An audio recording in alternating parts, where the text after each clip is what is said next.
So Danny Norris. Actually, it's Daniel Norris. Well, you want to say my government name? My government name is Danielle. Danielle. It's Daniel. If you say it real fast, kind of like Kirkendall, something like that. Yeah. When you ever take.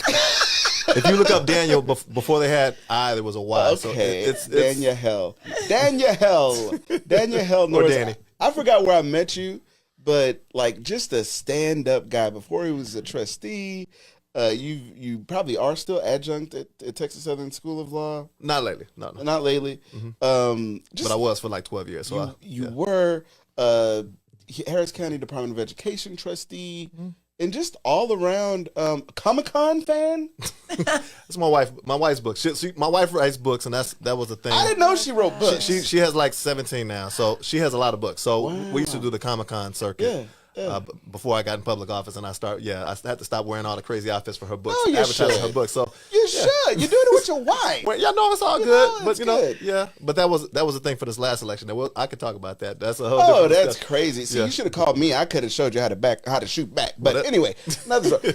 But you're running against an incumbent. You're running against Harold Dutton, right? Yep. District. What is it? 142. Texas House District 142. 142, which is. It's the northeast side of town. So I tell people it really goes from the east edge of downtown, basically from 5th Ward out to Lake Houston. It goes as far east as Barrett. Barrett Station. Yeah, well, they drop in the station for one understands. So Barrett, Texas, but yeah. But so people who know out by Crosby. Yeah. So it goes as far east as that. It goes as high as 1960. So parts of Humboldt. I didn't know that. Yeah, 1960 is the northern border, and then like 10 is pretty much as far south as it goes. But that 5th Ward part, anything north of the bayou from the east edge of downtown, really the jail is kind of the edge of it, and then it goes out east. So, yeah. Okay. And so you've run before. How is this running going to be different? I learned some lessons last time. Well, first of all, running against an incumbent, I started a little late, to say the least. I filed because I had to resign from that seat. So I had to resign and run, as you know about. Who put that in place? Well, because we got a lot of good people that should. I'd like for her to be. Can we start a petition? Let's do it. Let's do it. In my specific seat, it was a county position. So, and the rule is if you have a county position that is a lucrative position, if it's you have any income. So I'm making $6 a month as a trustee. $6. No, not six. Like $1, 2, 3, 4, 5, 6. $6 a month. That's an insult. Well, it is what it is. So, but that was, basically. I mean, how did they pause? Like, I get the 700 thing with like the 600 thing with the state reps. Like, I get it. It's like, oh, this is meant to like supplement or gas. What's $6? Is that parking? Is that that's not even gas? It's the original school board. So I mean, it's found in 1889. So we're talking about a system they just never gave themselves raises. It was like Maryland Burgess. But most school boards don't get paid anyway. So basically, I heard that shit. I'm sorry. Yeah, I'm gonna stay out of that one. That's a whole different. You're smart because you're running for office. See, I can do it. Listen. The opinions heard on the Black House Live. do not represent them. It's me. It was an older school board. Actually, most people don't realize all the independent school districts in Harris County were independent of that board. So Texas used to. I like your history, by the way. So, but a lot of people don't realize Texas used to educate people through the county system. Eventually, they went to the independent model. So Harris County is the only one that has a county school board left at this point. Well, I do know that I lived in Dallas. There was a Dallas County School Board. Well, and I remember living there, and like all the school buses would say like Dallas County Schools or whatever as like the transportation end. And I just never asked questions, but I always assumed like, are all the school districts just pitching in and running the transportation through the county? So in Dallas, what they did was they basically switched the county model to where they just worked on the transportation, and then I think what ended up happening, I was down here, but what I believe happened is they had some kind of scandal with that, with a contract or something like that, and then they decided to put them on the ballot, and then most people don't know what the county board does. They're like, what is this county board? They had a scandal, let's get rid of them, and they voted for them to end the county school board in Dallas, and they've been trying to do the same thing in Harris. There's a couple of folks on the right side of the political spectrum that like Eric Dick. Well, no. Well, Eric is on the board, but wasn't he talking about trying to eliminate it at one point?